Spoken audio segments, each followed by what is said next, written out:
big time. It's horrible. You'd get bullied all the time, teased all the time, you know, what your mum's wearing, or I just left school. I just felt the pressure was too much, so I started working as a waiter for 5 years. You know, like, see, when you're a waiter and you've got nothing else going for you, you just get treated like rubbish. 7 days a week, and I work like 14 hours a day, straight, very poor. I was like, no, Dad, no. They say Domino's and Pizza Hut rule the UK. But Boss Pizza is breaking the monopoly. From Mushtaq's award-winning team. Crowned Emerging Pizza Brand of the Year, Boss is expanding internationally with giant slices, unbeatable prices, and fearless ambition.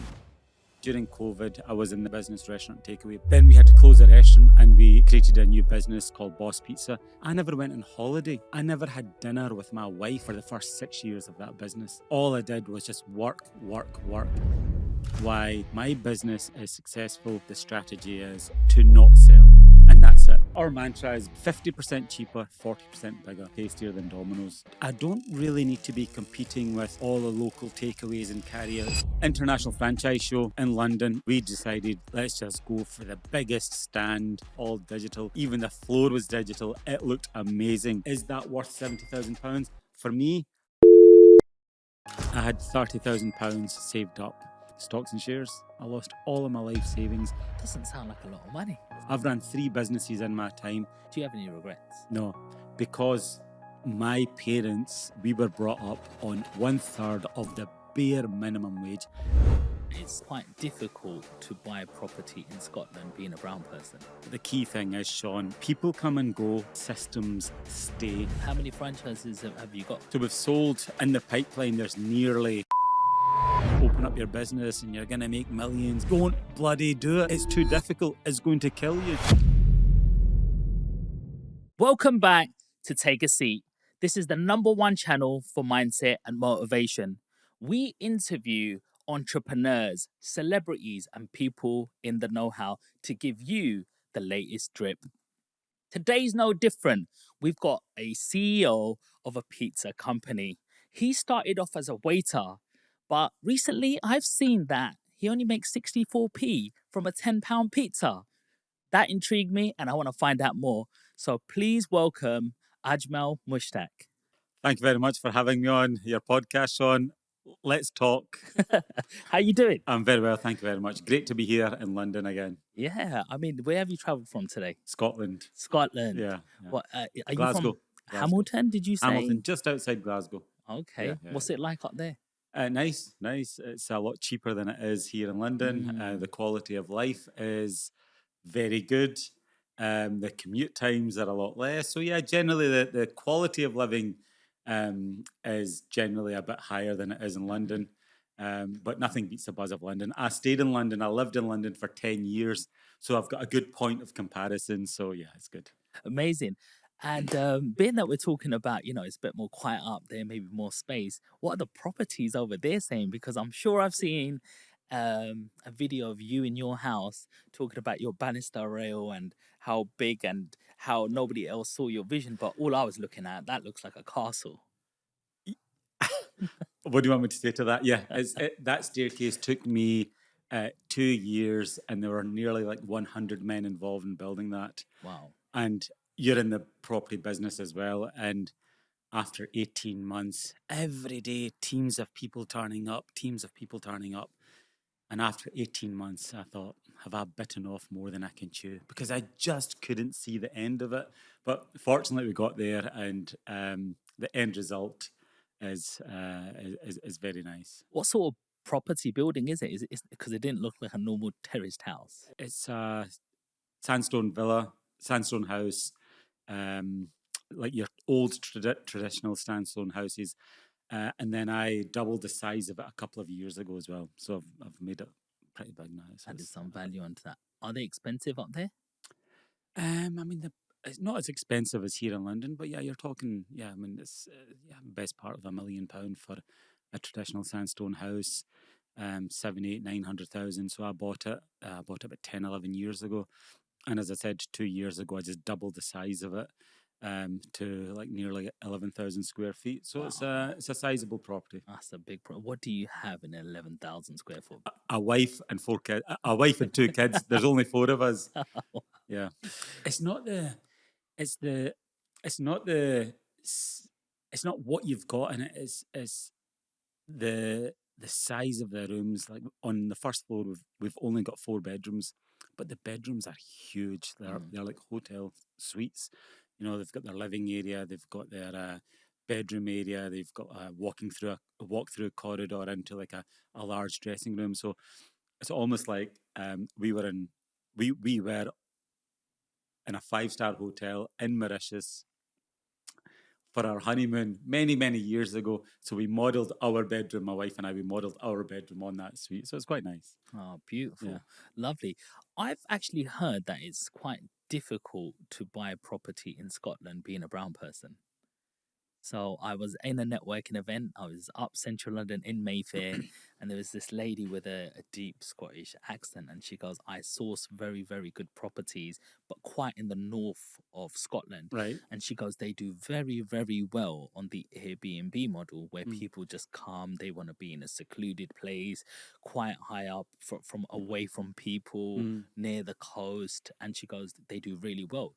Property prices are very cheap there, Yeah. and what you get on a nightly rate, the ROI, return on investment on that, is like absolutely phenomenal." But she said they won't sell it to you guys, so I would need to sort of buy it, do a partnership or some sort of JV, put my name on the company, so they're thinking, you know, and a Scottish woman is sort of buying it, because there is a lot of politics there. Is that true, or have you ever come from I it? have never heard of that in Okay. my life, and I've been involved in the property business ever since I was a teenager. I've never heard of that. Okay. No. Well, that's good to hear from the other side. It's just that I don't really understand Scottish laws. I mean, I understand the law in England, in London is where I've been investing, but in Scotland, it's like a totally different game out there.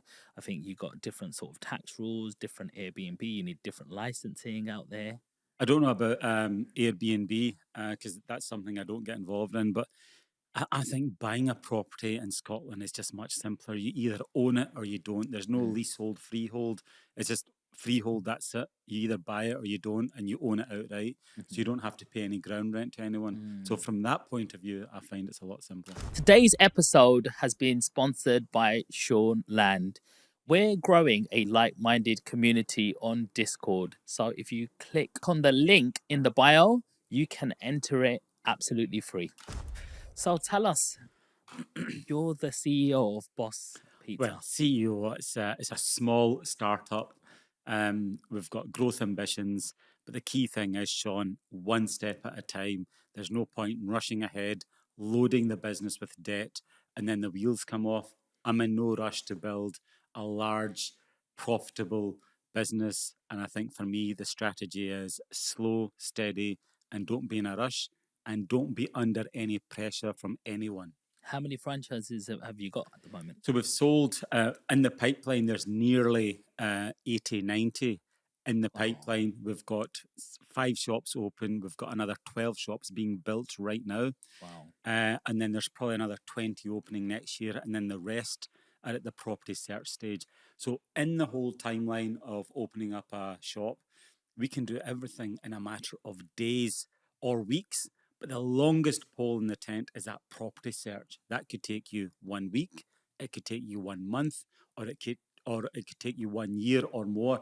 So that's the bit that that's an external dependency. Apart from that, everything else we can do within a matter of weeks. And so what's the criteria? It's got to be a commercial shop, right? Of Yeah. what size? 1,000 square foot, ideally operating as an existing takeaway. If it's operating as an existing takeaway, the cost of conversion, renovation to bring it up to brand standards is very low. If it's an empty shell, for example, then naturally the cost is a lot more because you need to put in the canopy system, you need to put in plumbing, the hand wash sinks, all the plumbing work. Right. Whereas if you take over an existing takeaway, the permissions are in place, the basic infrastructure is there, and then it's just a cosmetic makeover. Sure. So where property has changed from class uses to all the way to, they all fall under class E now. So it doesn't matter if it's like a restaurant or a salon, they ain't different. Has that affected anything? Apart from obviously you got to get where, all of the extractor fans go and plumbing. Are there other permissions that you need? Well, we've got a dedicated project manager that takes care of all that. Sure. Each part of the country, local authorities have got different regulations. Scotland has got different regulations. England has got different regulations. So I'll leave that to the project managers to deal Sure. with. I don't really get involved in that level of technical detail.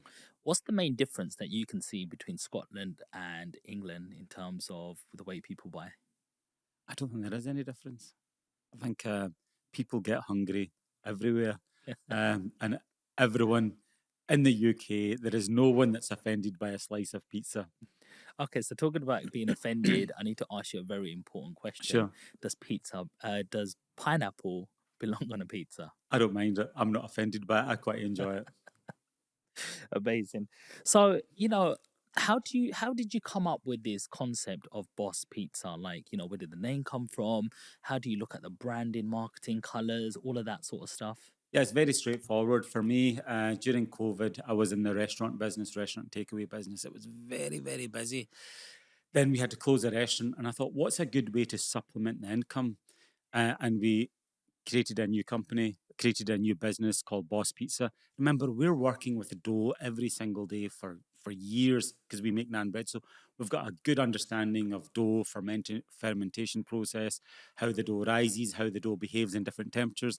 So it was just natural that we just moved into the pizza space because we're already experts in dough and started it. And then it was supposed to only generate enough money to cover the loss from the restaurant. And it just blew off. It just kicked off. It just blew up incredibly. It just became so busy. And then I realized something. Running the pizza element of the business is 10 times easier than running the Indian takeaway side of the business. So that's when I decided, right, I'm going to sell the existing business that I've got and just focus on Boss Pizza. And that's what we did. There's so much choice when it comes to pizza. You've got Domino's, obviously Pizza Hut, there's Faraway Pizza out there right now. All these different companies. Like, what made your pizza stand out and make it into a business? Really, I mean, it's almost like you're saying the industry chose you. Yeah. Well, we were at that time. We've got many years of experience in food delivery. That's the key thing. If you're hungry, you want the food delivered to your door fast. And in my previous business, I guaranteed 29-minute home delivery service. I ran that campaign for 5 years. And we got national recognition on television, on the radio, on press, you name it. We were in every media channel because of our success for that business. So we were experts at already delivering food to the customer's door. Instead of delivering curry, we were now delivering pizza. So when we started that, it just kicked off. And it just grew phenomenally quickly. And it was just an extension of something that we were already very good at. How do you manage all like the delivery side? Do you work with the partnership with somebody else? Like Just Eat's, Deliveroo, them lot? Because I know they charge quite high fees. Or do you choose to have in-house people delivering? The success of my business was all in-house delivery drivers. And I'll tell you why. If an Uber driver or a Just Eat driver takes your food, delivers it to the door, and he's maybe bent it or dropped it or tilted it and the contents have been damaged, when the customer opens up the box, they're not going to blame John, the delivery driver from Just Eat. They're going to think, his Boss Pizza got it. It was a load of rubbish. They're then going to blame the business. And I don't want that for my business where we're putting our reputation in the hands of someone else. So I like to control that element of it, have that capability in-house so you've got control over your reputation.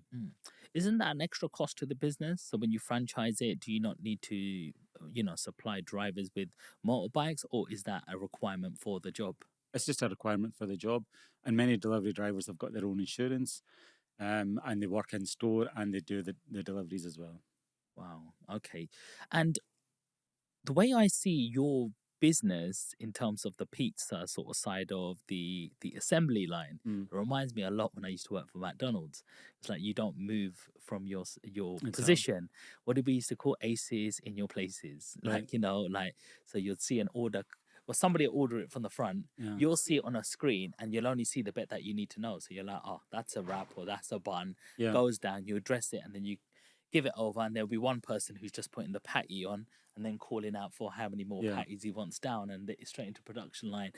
That's you run yours similar? Exactly. The best way to run a business um, is have this mindset. People come and go, systems stay.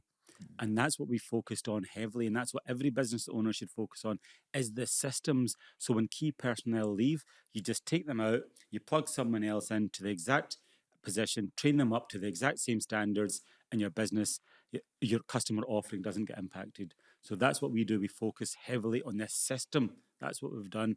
And that's what allows us now to just roll out across the country.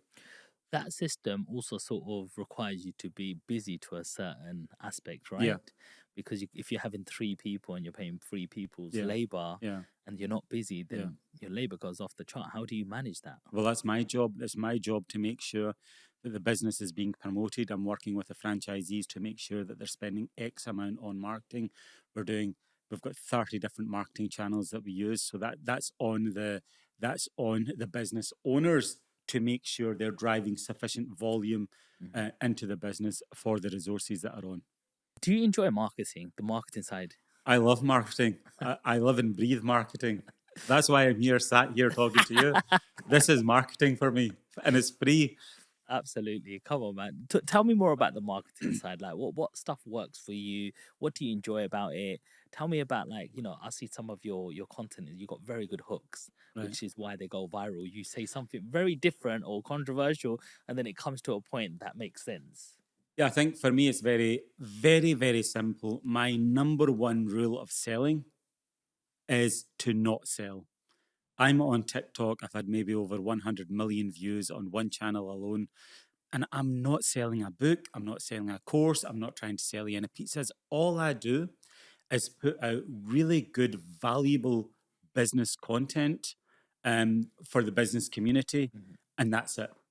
I'm not expecting anything else in return. And see, when you put out good energy into the world, that comes back to you one way or another. Maybe that week, maybe 2 years, maybe 10 years down the line, one way or another, it does come back to you. It's a weird one to be in that position because sometimes you try and try and try it and it feels like life doesn't give you a chance. You're like, when is it going to be my break? Like, how do I get there? Like, if someone's struggling out there right now, what advice do you give them where they're really working hard in their life and they're going, I just want to get to that next step, but it feels like I'm banging this with a hammer and nothing's happening. Nothing happens overnight. It is going to take at least 3, 4, 5 years of absolutely caning it before you get the result. I've never met anyone who's worked 6 months, a year, and absolutely smashed it. I've run 3 businesses in my time, and each time it's taken at least 18 months just to get going. And then my main business, which I sold a few years ago, I worked in that business for the first 6 years. I worked 7 days a week. And I worked like 10, 12, 14 hours a day straight.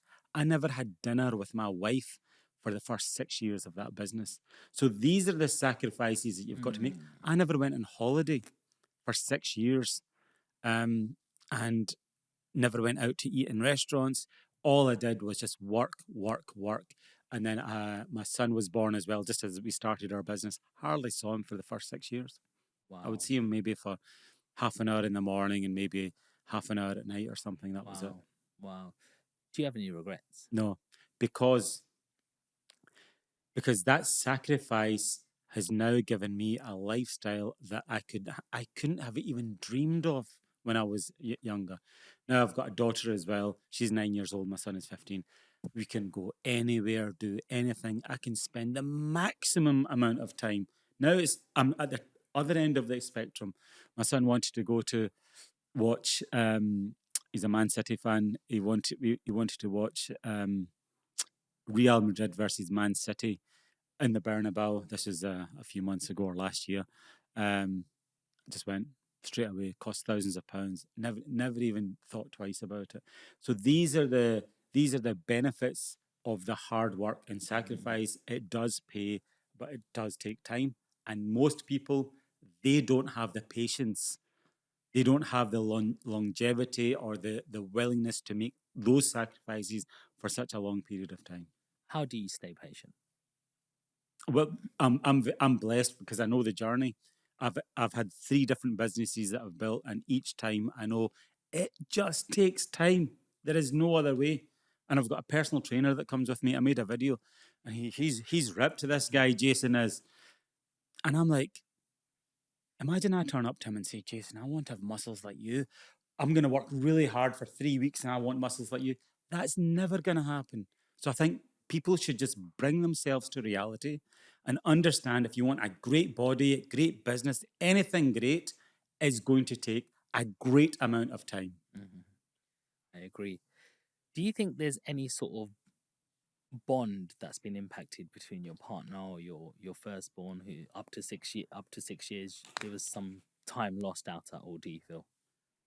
I think I made up for it because since that day, I'm at home day and night. You know, I'm spending the maximum amount of time at home. And at that age, they're very young. So maybe there is something, but I feel as a father, I've more than made up for it. And I'm continuing to make up for it. And the key thing is, I'm not making up for it because I feel guilty. I'm making up for it because I really enjoy spending time at home with the kids. That's beautiful. In terms of the marketing side, I heard that you bought a stand for like £75,000 and had the biggest stand in a show, right? Yep. Tell us more about that. So, international franchise show in London, Excel Centre. We decided let's just go for the biggest stand. It was a 14-meter long screen, 3 meters high, all digital. Even the floor was digital. It looked amazing. And I think if you've got a business and you want to land the brand with a bang, there is no better place to do it than a major international franchise show. And that it was phenomenal, and people are still talking about it today. And I'm sure if I had spent £10,000 on the stand, there's no way you would be talking to me about it. So that was an impact statement about the intention of Boss Pizza. But Ajmal, that's house money, man. 75 grand, that's car money. Like, I could have bought a nice Porsche with that. You know what I mean? Had some fun and got some good feels. What is that 75 grand going to get me by having this big stand, this screen? Yes, we're talking about it, but what's the thought process behind your mind? That's not a cost. That is an investment into the business. So out of that, did we get people buying franchises on the day? No. Did we open the door for international expansion? Yes. Did we open the door for future investors? Yes. So it's all of these. It's more than just the monetary exchange. It's you're building a reputation, you're making a statement, you're building relationships with the key people. So all of that, is that worth £70,000? For me, for Boss Pizza, it was. How do you make a decision like that? I think I've always been going back to my staircase. Anything I put my head to, anything I put my mind to, it has to be the best. If we're doing a show, it has to be the best show. If I'm building a staircase, it has to be the best staircase that I can do. And the key thing is, it's not for me to show anyone, oh, check my stand out, or check my garden out, or check my staircase out. It's me, it's inherent, it's that drive inside that I want to be doing things to the best of my ability. When you're going for pizzas, you're saying you're going to be, well, you're 40% bigger, Yep. tastier, 50% cheaper. Yeah, so our mantra is bigger, better, tastier than Domino's. And we're 50% cheaper, 40% bigger than Domino's. And we make our dough fresh in store every day. So I think it's, these are the points that we're competing on. Where do you source your ingredient? So where did it start from, and has that changed? No, it's exactly the same as it was day one. So we make up so what the shops do is the shops make up the dough in store every day. They put in X amount of water, Y amount of flour. They put in a secret packet from Boss Pizza headquarters. They knead it for 22 minutes and you get the perfect dough. 22 minutes. Yep. Not 21. No, 22. Everything's timed. It's all predetermined. It's designed. It's all ingredients are in place. So you can't get it wrong. Because we had Mario, I'm sure you've heard of Mario Yep. Pello. He said that he went from one store to 150 stores within 6 years. Yep. And his average store does like £9,000 to £10,000 a week. Yep. He said, look, my number one store is in Bristol. Yep. My second one is in Ealing. They're completely different Yeah. locations. It's about, wherever it sort of pops Yeah. off. Like, do you look at other people in the market and what they're doing and like compare yourself and try to edge something a little bit better? Like, how do you see yourself placed against? Because I know you talk a lot about Domino's. Well, I think the benchmark is Domino's. So we need to be competing at that level. I don't really need to be competing with all the local takeaways and carryouts in my local area. I think if you're a football team, you want to beat Liverpool, you want to beat Man City. You don't. No one wakes up and thinks, "Yeah, I want to beat Hamilton Accies 2-0 in the Scottish Cup in the Scottish League Cup or whatever." You don't think like that. You always aim. You always go after sort of the big brands. That's where you want to compete. outside of business, like, what's been sort of your biggest purchase? Biggest purchase. Oh my god! Biggest purchase. I'm not flash. Without looking at my watch, right? Guess how much my watch is. I don't know. I'm hiding it. Take a guess. 10,000? It is £20 from Amazon. Look at that. What does it say? Boss Pizza. There you go. It's a Brand everything. It's a £20 watch. And you know what? This watch is amazing. It tells me the time. See, if I look at it, it tells me the time. I don't get disturbed with emails or notifications. I've got all of those switched off. So, biggest purchase, probably my house. And after your house? Hmm? After your house? Are you into cars, watches, holidays, something, experiences? Yeah, I mean, listen, I'm blessed in the sense that I've bought myself really nice things. And it's really satisfying when you've scratched together the pennies, saved up the money, and then bought things. About 10 years ago, I bought a Bentley Mulsanne. That was beautiful. Yes, I've got the watches, I've got the Rolexes and all that, but I think I'm past that stage now. I'm sitting here in London. This top is from a supermarket. This is from a high street like Next or River Island or something. My watch is a £20 watch from Amazon. I'm past the point where I feel I need to wear something nice to prove something to someone. I'm not like that. There's a lot of people who are like that. They Yeah. like to look flashy. They like to have the Armani's, Gucci's, them little bags. And to the side. Never been into. I think people should live within their means. People should, and the one thing I really respect is if you own a £3,000 car that doesn't look great, I actually have more respect for you than someone who's hiring a car or got it on hire purchase at £500-600. It's a much nicer car. I respect the hustle. The people are working hard, saving hard, and trying to better their lives. And if that means not looking great, I have got total respect for that. So where did the whole journey started? Like, let's go back in time. Let's go back from, let's say, year 6, primary school, going into secondary school. What was Ajmal like? What was he doing at that time? Was you always born an entrepreneur? Was you doing family businesses, side hustles? Tell me what's happening. We were brought up in the 1970s in Glasgow. It was very poor. It was a living standard that is almost unbelievable when I tell people. Even my own family members don't believe how bad it was. So, for example, living in the minimum wage is tough. You know that. My parents, we were brought up on 1/3 of a living wage. No, 1/3 of the bare minimum wage. My dad's wage was £14 back in those days. And out of that £14, he had to spend 1/3 on his family, me, my siblings and my mum, on the house, mortgage, everything. 1/3 had to go back to Pakistan to support the family there. And then one third was spent on looking after the 4, 5, 6 other family members that were living with us. When people came over from Pakistan, they would live with you until they get themselves established and then go off. So living on 1/3 of the bare minimum wage, that was tough. And then just growing up, I remember as a school kid never having any of the brands, never having any of the cool gear, never having any of the games. It was quite it was quite. I'm not going to say tough, but yeah, it does shape you. It puts that hunger, that determination to do better. It instills that in you.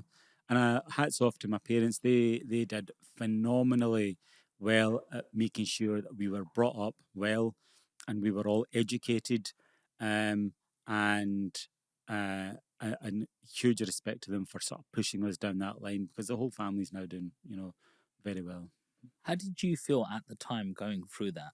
So you probably noticed the difference between you and your school peers? Oh, big time. It's horrible. You'd get bullied all the time, teased all the time.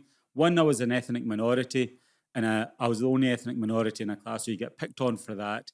Then you get bullied for not having the right gear.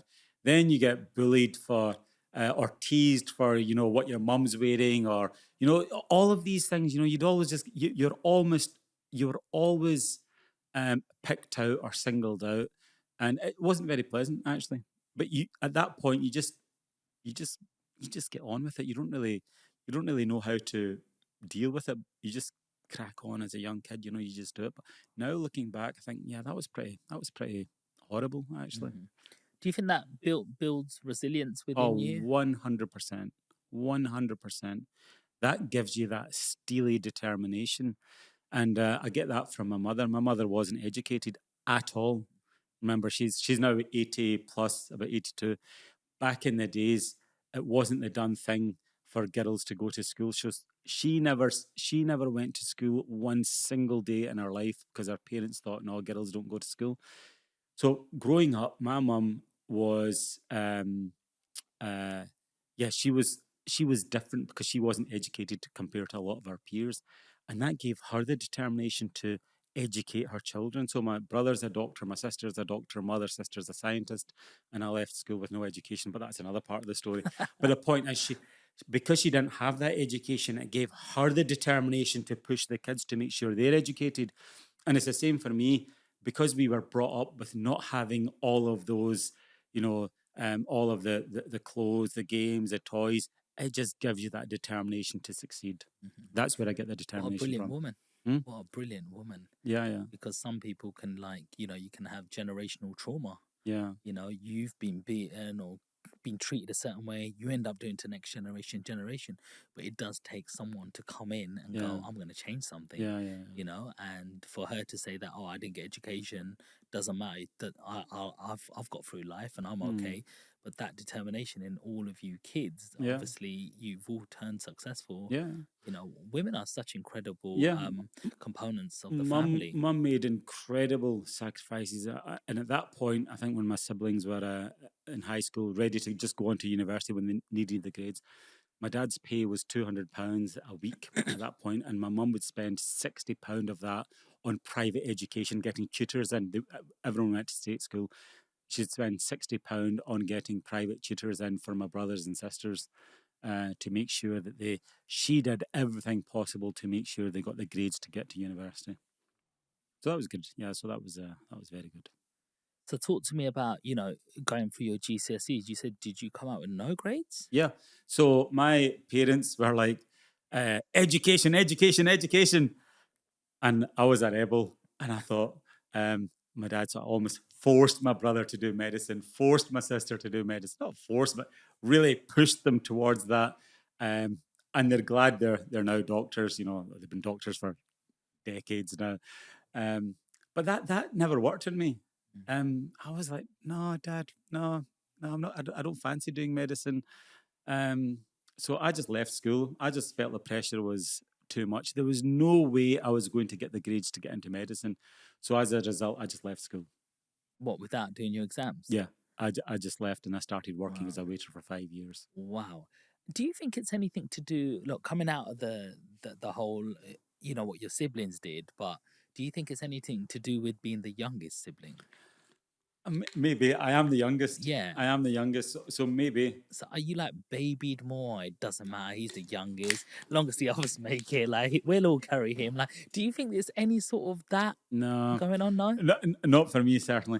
I think there was just like we had nothing, so I'm brought up with nothing. So I mean, it's not like I had many other options. So I started working as a waiter for 5 years, And after 5 years, I just saw this program on television. These bankers, they were profiling these bankers, and they were all earning like £50,000 back then. That was mega money. And I thought, wait a minute, I bet I'm just as smart, if not smarter than every one of these guys. And it just clicked. The switch just clicked, and I thought, right, I'm going to get an education. Then I went to the local college to do my exams, and then from there I got into law school at Glasgow Uni. And then from there, second year law, Sunday Times 100 top employers, right? Accenture, they pay almost double what my law peers were going to earn. They were paying 38,500 back then, and the law salary was 14,000. So I thought, I'm just going to invest all this time in university. I want to make sure I'm getting the max ROI. So Sunday Times 100 best companies to work for. Accenture was number one for 5 years running. I thought, that's who I'm going to work for. What do I need to do to go from here to work for Accenture? Got my law degree, then I did a master's in finance, and I got into Accenture, and I worked there for nearly the best part of a decade.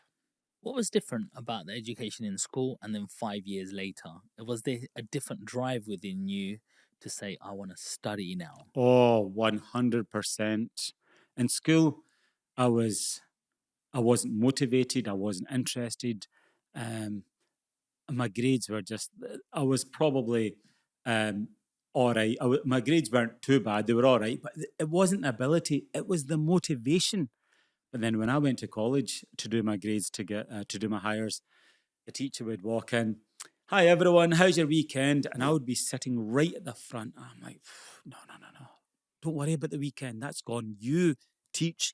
And I never missed a single day, never missed a single lecture. And I was hyper motivated. Same guy, same ability, but now the motivation was there. And I just breezed through college to get my results that got me into law school.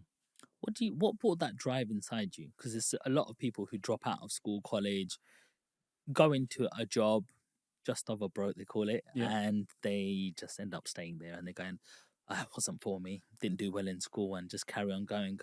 There was obviously something that sparked inside you to say, I don't want this life anymore. I've had it. Like, I've dropped out of school, been a waiter, I don't like being treated. But what was that switch that saying, no, I'm not going to be treated like It was just a dead end job, no prospects, and just generally the way people treat you is just, it wasn't very nice. And I thought, I'd understand if I was like an idiot and I had no other ability, then I could accept that. But I knew myself inside, I'm probably smarter than a lot of these guys who are criticizing me. And that one spark on television where I saw those guys earning 50,000, I thought, yeah, I could do that. And I did. Just stepping aside from this for a second, if there's someone out there who's going, shall I go and do an apprenticeship right now or work for somebody, or shall I go uni and be in £30,000 worth of debt? Yeah. Is it still that same impact going to do an education today? That's a tough one. It's individual. It's not easy taking on a £30,000 debt, and the job market it seems to be a lot tougher now. I think if you're doing an apprenticeship, you could earn 30, 40, 50, 60,000 pounds. Say, for example, a qualified gas engineer, you could be on 60, 70,000 pounds within a few years. So think about this. You start that. By the time you go to university, then work for a couple of years, get a graduate job, you're then earning like 40, 45,000 pounds. If you start working now, you could be in a much better position in a few years' time. So you could just be in a much better position financially, but long term, I think if you've got a degree and you end up working for a big company, that can work wonders for you as well. It's a tough one. It's funny, like when you're an employee, you get along with a lot of people. Yeah. Like you go out on a Friday, talking about work, you're socializing. But as soon as you've started a business, you're that guy who's he started a business, he thinks he's going to make a lot of money, or you end up being hated for some reason. I don't know. Have you ever felt like that? Oh, you get hate. No, let me start again. When you start a business, everyone is supporting you. everyone. Seeing a few months later, the friends, colleagues, they fall away. Then it's you and your close friends and family. Then after about a year, 2 years, most of them fall away. Then even your parents fall away. Then even your partner that you're standing with, who supported you all this way, even and this happened to me. Even she lost faith in me as well in year 5. And I'll tell you what happened. Started the business, and it's tough going. It's tough going. You're working hard. You're not quite getting the result. Working hard, not quite getting the result. And I remember having a conversation with my wife. We had some disagreement, and she goes, Ajmal, but this was your dream. So the point I'm making is your friends, your colleagues, your family, your wife, even then, everyone starts to doubt you. And then you're standing there very, very lonely. And that's the part of entrepreneurship that no one talks about. It's a very lonely road. And not very many people can endure the hardships that come with that. How do you stay strong through that period? You have no option. At that point, I had invested my life savings.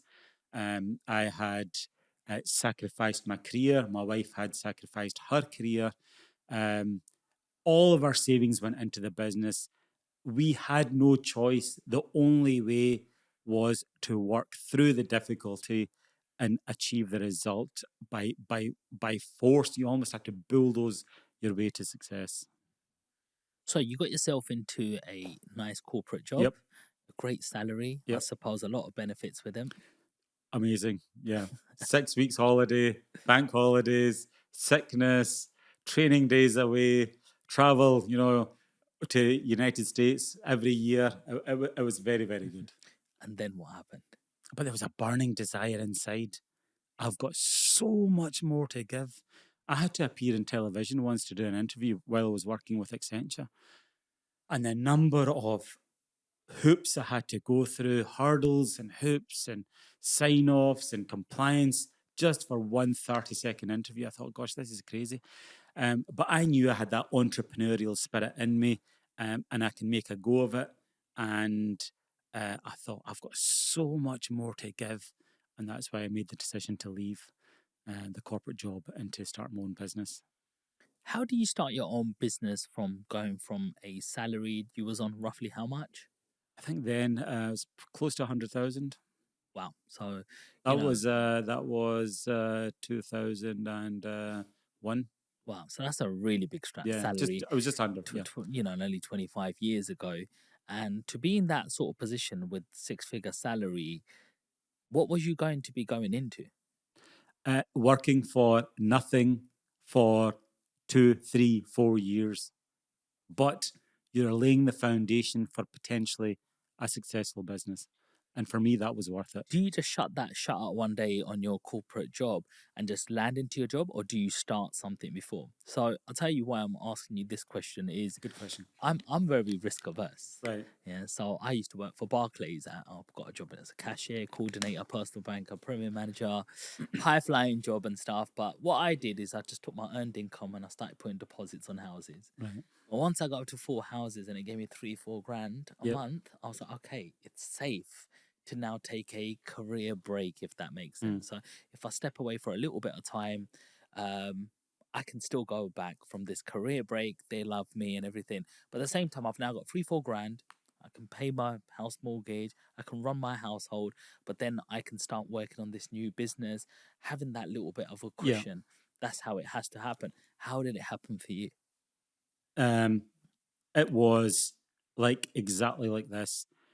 Should I leave my job and start my own business? One day it's a yes, the next day it's a no. The next day it's a yes, the next day it's a no. That went on for bloody 2 years.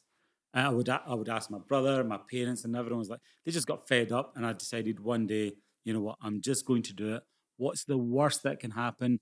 The worst that can happen is I fail spectacularly. At least I can go back into a normal job. So I had that to fall back on. But then when I started my business, so it took me 2 years to make that decision. But in the meantime, I would go home from work, I would have my dinner, then I would go back into the office at night time and then work in my own business For 2 full years, I did that. So by the time it came for me to leave my job and start my own business, I'd already done 2 years of the marketing and the groundwork, all the paperwork, for everything that needed to be done. I'd done the maximum I possibly could. So I built my business from the side of my desk in my spare time and the weekends. And I only left my job when I physically couldn't do any more with that, with what I'd worked on. So to the point where I had to then leave and start my business. Wow. And so what was the first business? So my first business was Mushtaq's, which was a small Indian restaurant. It was 30-seater, and my aim was to have a chain of Indian restaurants, and I changed strategy within the first 4 days. The very first weekend of that business, I completely changed my strategy. And I think if you're starting a business or if you're in business, never be afraid to change direction. Mm-hmm. And this is what triggered it. The first Saturday, it was heaving. Every seat we used, we turned over like 3.5 times. Did the cash up end of the night. I thought, is that it? Is that it? I mean, this was very, very busy. I made about £3,000 that night. That was takeaway, restaurant, and the deliveries as well.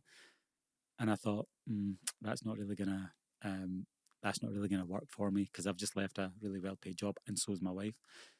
And I thought that Saturday, I'm just going to focus on the home delivery, because if we focus on the home deliveries, it's unlimited. So from day 4 of the business, I totally changed direction. And anyone in business, you should never be afraid to change direction. So we focused on home delivery, built that to being the biggest, a very successful takeaway operation. Wasn't that very expensive for you? Like, didn't you had to fit out a whole sort of restaurant? Yeah, so, oh yeah, it was like, yeah, my life savings went into that, but we still ran the restaurant, and we just focused more heavily in the takeaway side of things. Right, okay. After 1 year, we put the systems in place, going back to what we're talking about, the systems. And then we introduced the 29-minute home delivery guarantee. That was unheard of back then in 2010. We ran that campaign from 2010 to 2015, 29-minute guaranteed home delivery. Food that's made fresh from raw. Like, for example, if you ordered chicken tikka or chicken pakora, it would be cooked from raw. It was phenomenal. And then I built the biggest takeaway kitchen in Britain. And then from there, the business just boomed. And then everything became a lot easier, because with the space, with the 55 people in the kitchen, it was just a phenomenal operation. Wow. Because to have a good Indian restaurant, you've got to have a good chef. Yeah. Where did you source your staff from? So I brought over, talking about immigration, so I brought chefs over from India and Pakistan.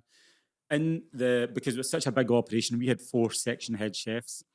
And each one of those head chefs would have an 8-man team, and they're like Scottish based. So when people say immigration, there's too much immigration, as a result of that immigration, I brought over 4 chefs from India. And as a result of that, I had nearly 60, 70 people working because of those 4 people. That's how important it is. So if anyone says immigration, and now there's so much negative sentiment around immigration, but back then it was phenomenal, and that really helped my business. How did you meet that 29 minutes? I mean, one thing goes wrong in that sort of process, that something goes wrong and you throw it away and start again, can throw that time out. It never went wrong, because we designed the system. We had 8 curry chefs. I'll give you the numbers. We had 8 curry chefs, up to 10 people packing orders. We had 3 people sprinting. Their job was just to pick up the order from the counter where it's completed, and it would just be taken down to the front counter. 3 people just doing the sprinting. That's how many orders were coming out the kitchen. So no one tripped up ever? No. And there was 1 meal being made every 15 seconds. But there's one role that we had in there that set us apart from any other place. Their job is to stand there, and the tray would get passed along to them. It's been double checked. It would be checked. Their job is just to double check every single order, so there's no mistake. We had a 0 mistake policy in that business. So their job was to just stand there, and if there's no orders, and that was very rare, they would just stand there. But the minute an order comes in, or the second an order comes in, they're checking it. So we never had any mistakes, we never had any reruns, we never had any mishaps or anything. So it was just a very smooth operation. And if you went into that kitchen on a Saturday night and closed your eyes, you wouldn't hear anything.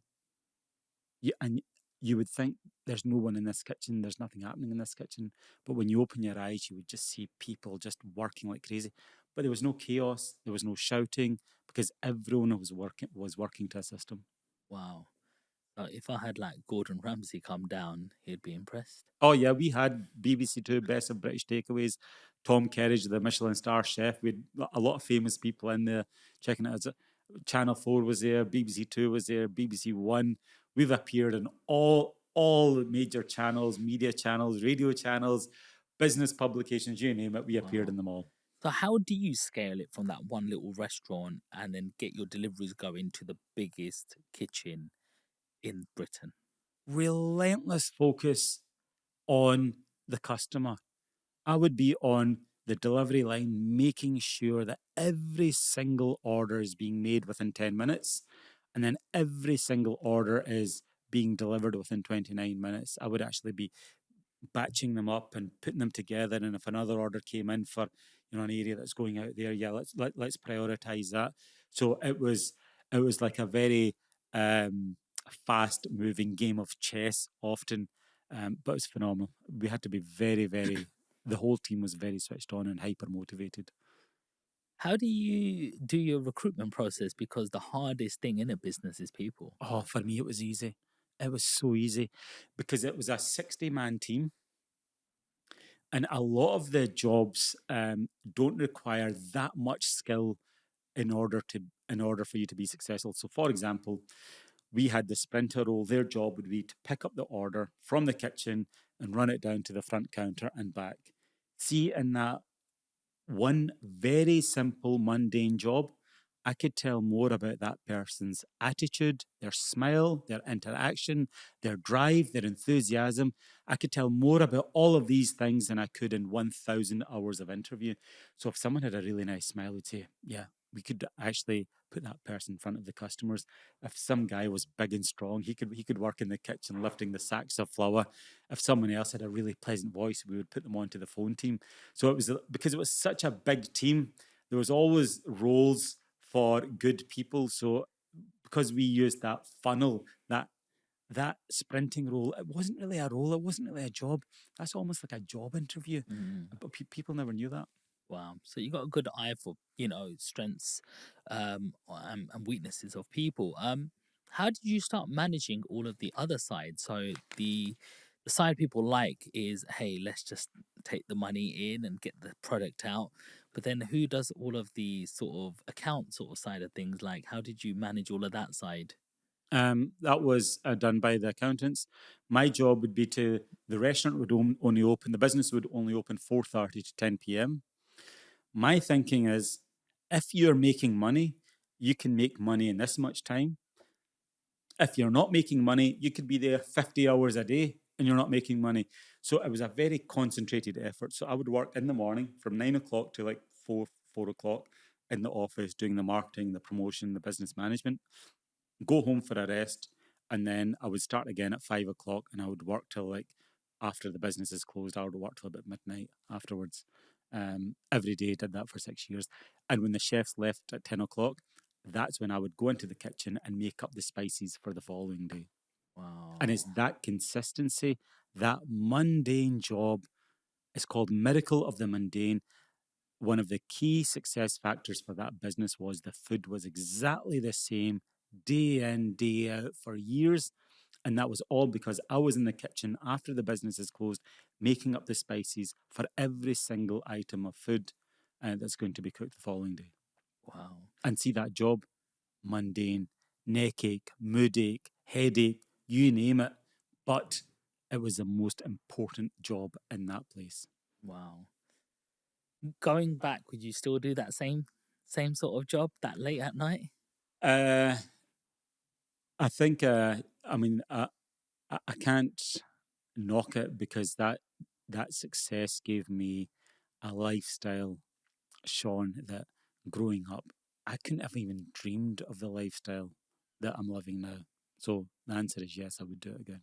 How do you manage the external factors? Like, how do you know how many people want a curry tonight? You know, like that's something you can't control, but you obviously had a very good eye for, you know, how that moves around. Like, how do you know Italians more favorable or the market share for Indians? Like, is it true that the curries are the most famous things that, you know, British people like? It was fairly consistent. I mean, every week the sales would be the same. I mean, there would be minor fluctuations, but we could handle those fluctuations because the food was cooked fresh every single day, sometimes multiple times a day. So, say for example, you've cooked and you're running out at 7 o'clock, you could cook some more, then you run out at 9 o'clock, then you cook a smaller batch that gets you through to 10 o'clock. So, you very quickly learn what the supply and demand is. So we got very good at that. And then we had years of data as well. I mean, we were gathering up all the customer data. So we would know roughly exactly like January the 2nd's a busy day, you know, bank holiday, or Christmas Eve's going to be really busy, you know, like the first week when the school kids are off on holiday, that's very quiet because everyone's away on holiday. So we had all the data. We knew exactly when it was going to be busy and when it's going to be quiet. It looked like you discovered dark kitchens before they were even a thing. Yeah, that was back in 2013 I built that. This is Wow. way before Deliveroo, Uber Eats, or even the concept of dark kitchen. So I know the takeaway industry inside out from way back then. Mm. This reminds me of COVID. When I was I was doing my property stuff, but the government kept you sitting at home, and I Yeah. was going mad. I don't know how you were, but Yeah. I was just going crazy sitting at home. I was like, I need to get out. I'm always used to doing something. And then a friend of mine just said to me, Sean, well, I'm doing this the Little Greek Kitchen. And I was like, okay, what is it? And he goes, it's basically just a sort of the bread that they use, put tzatziki sauce or terra cafeteria sauce. We have everything cooked in a bain marie. We put, you know, either gyros or souvlaki in it, bit of salad, wrap it up, foil, put it into the hot holder. Delivery man comes because it will come through the Deliveroo, Just Eats, Yeah. you know, or Uber Eats, just them through them platforms. And it took us, how long did it take?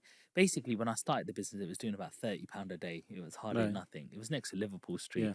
But it took me 9 weeks to get it to £1,000 a day. Right. You know, our thing was like, we're getting another fridge freezer there. Okay, so it's less deliveries because we've got more frozen, tempering stuff into the chiller. Yeah. You know, and then in the mornings we would like make our own sauce up with like, you know, like with paprika, with lemon juice in it, you know, just our own little flavor to make our little Greek restaurant the different. And I was like, every order matters. The more the more Uber reviews and Deliveroo reviews we get, the busier we get. And it just started getting busier, and then you open another station around the other side, Yeah. and two people are, you know, on the dressing table, but one thing just couldn't go wrong, if that makes sense. Yeah. And then it was that thing, that concept. When I saw you saying, I make 64p on a pizza, it's like, well, that's not where you really always make the money. You make the money on the add-ons, the extra chips, the extra Greek salads, or the drinks that we buy from the cash and carry.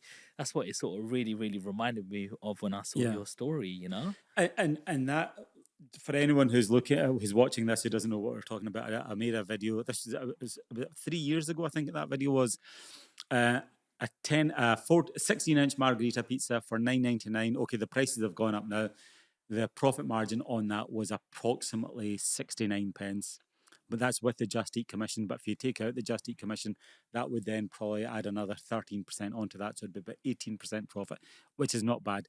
And the key reason why I made that video is because people think you open up a business, you make loads of money, it's very, very easy, you're going to be very successful very quickly. That is so far from the truth. And that's why a lot of my content, 80% of my content is negative. Business, don't bloody do it. It's too difficult. It's going to kill you. All the gurus on the internet are selling the dream. You know, open up your business and you're going to make millions and you're going to lie on a beach on a laptop and run your business. Never happens. You don't know a single person who's made a load of money by not doing very much work. Thing I notice about everything that you're saying is all about action. Yeah. You know, until you do it, you don't know what you're going to do. Like, I went and done my business, and 4 days later, I I realized it wasn't going to work. Like I could have been 2 years planning this, Yeah. 4 days changed the direction. Yeah. Something that looks sort of apparent for you is you're a quick decision maker. Yeah. The one word that sets me apart, that really helps me, is the word intensity. So I'm here in London in a podcast. Last week I was in Birmingham. The week before I'm in Glasgow. Then I'm in Bradford. Then I'm in Leeds. Then I'm in Chester. I will do whatever it takes, wherever is required to do whatever is required for the benefit of my business. And it's that level of intensity every single day. In the office, I'm taking about 80 phone calls a day. I'm just constantly on the phone. It's that level of intensity that helps bring in the business results. And I had a colleague sitting next to me. She left, and then I met her a few weeks later, and she says, "Ajmal, sitting next to you in the office just made me dizzy. I had no idea what's going on because there's just that much going on." So for me, yes, I work very hard. I work very fast. I make decisions quickly. And I make sure the quality of the work is very good as well. Have you ever been tested for anything like ADHD or anything like that? They say like some of the most cleverest people in the world, like sort of like Richard Branson and people like that, and even people say with me, like you can go from this conversation to that to that to that. You always have to be doing everything. Are you sure there's not some ADHD there or anything? There might be. I just cannot sit still. And my wife says, "Oh, you just need a project, don't you?" See, the minute I'm sitting doing nothing, I get like bored, and I need something to do. And I always need a project to do as well on the side. So that really keeps me busy. I think I thrive. I work really, really well when I'm under pressure and I've got a lot on. So at this moment, I'm building Boss Pizza International brand. I have never felt more energized and more enthused in my life. I spring up out of bed at 7 o'clock in the morning, hit the gym, arrive at work, and I'm just battering out results. I'm taking phone calls, doing whatever it takes to get the result over the line. I'm in love with my work. So that's who I am now. So I think, I absolutely love what I do. How do you handle pressure? Oh, how to handle pressure? I just don't think I've got a choice. You just have to do it. I think now I am blessed. I have got everything I've ever dreamt of. In the early years, it was hunger that was driving me. Now it's fear for losing everything. You could end up just losing things overnight as a result of one or two bad business decisions. So I've got to make sure that that things are always spot on. Mm-hmm. So I see this clip of you and I think some of your team in a nice sort of suit, bow tie, and going to claim your awards, etc. What happened from there? What award? We've won so many awards. I just saw this clip of you in a black suit, bow tie. I think it was for Mushtaq's sort of achievements or something. Oh, QSR Awards, Best Emerging Franchise. That was recently Best Emerging Franchise. Pizza franchise. There's been so many awards. We've won just about every award that's going. So is Mushtaq still there, or did you sell it? Or? I sold Mushtaq's a few years ago, so that's it. I'm no longer involved in that. Okay, and what was the reason? To focus on Boss Pizza. Right. That was one big mega operation, and I built it up and I took it as far as I could. Right. Now, for me to replicate that into every town and city in the UK, consumer appetites changed. There's more. The younger generation aren't eating curries like the older generation. So there was that. And for me to replicate such a big kitchen into every town and city, you're talking tens of millions of pounds. So that's where I went back to that point in my business where I realised that the pizza business is 10 times easier than the Indian restaurant business. So that's why. So now we're taking Boss Pizza and going national with it because it's easier to replicate and it's easier to grow. Was there a little pause in between or anything like that? Or did you literally go, right, we're going to sell this franchise now? No, we're going to sell it. And the reason for that is it was easy to sell because I'm onto something bigger and better. So it was a really easy decision for me. And how do you make that decision? Because there's a huge opportunity. We've got a pizza business that's kicking off. It's really easy to run.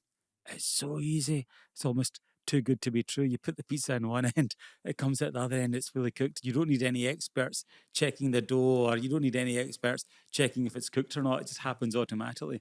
So there was a huge opportunity. And at that point, Papa John's are closing down, Pizza Huts are closing down. There is space in this market for another brand. It's what, £4 billion industry, is it? £4 billion industry, yeah. And more people are eating takeaway now. It's just the takeaway industry is it's just grown phenomenally year on year. Why do you think that is? I think people want convenience. People don't know how to cook. It's actually cheaper sometimes to get, like for example, on a Thursday we do a 16-inch pizza for $9.99. That feeds 4 people. You can feed 4 people for under a tenner. So I think it's cost, it's convenience, it's taste, it's lifestyle, it's the inability to cook. So there's a number of factors. And how do you stay different with Boss Pizza? I don't think you need to be that different. To be successful in business, you just need to offer something to the consumer that resonates with them, and you need to deliver it consistently. So we deliver a pizza, and the pizza is there or thereabouts. I would say it's a little bit better than Domino's. It doesn't need to be a 10 out of 10 pizza. Like when you order a McDonald's, when you have a McDonald's, you don't go to McDonald's for a culinary delight. You go to, punch your hunger, have a bite to eat, and then you don't get on the phone to your mates. Oh, by the way, I had a McDonald's. It was the best burger in the world. You don't do that, and that's where the Domino's market is. That's where we're sitting at.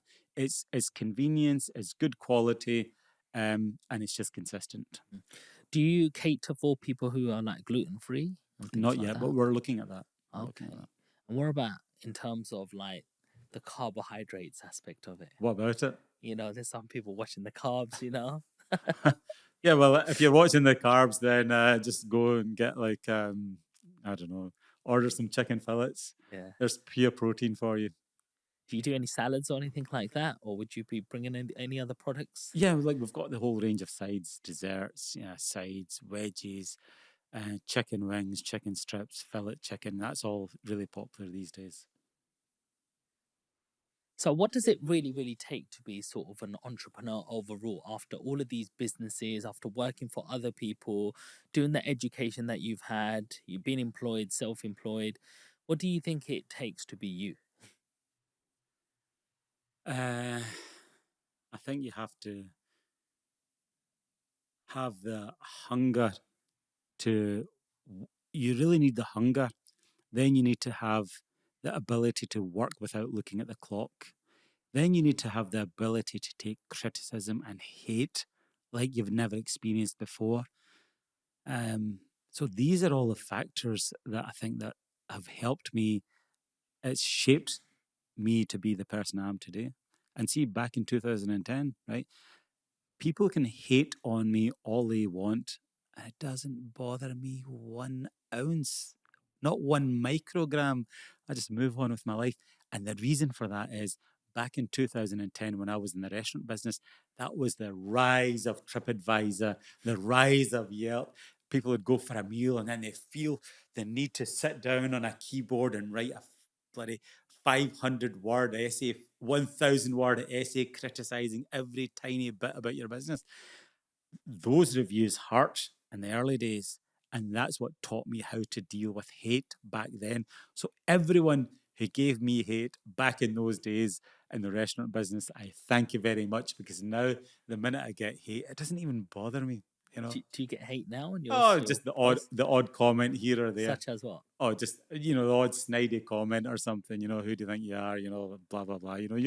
It's not too bad, because all of my content now is just straightforward business advice based on my personal experience. You can't argue against it. So you're growing more your personal brand. I think personal brand and your business brand go hand in hand. I think any business owner today who is not linking their personal brand to their business is leaving money on the table big time.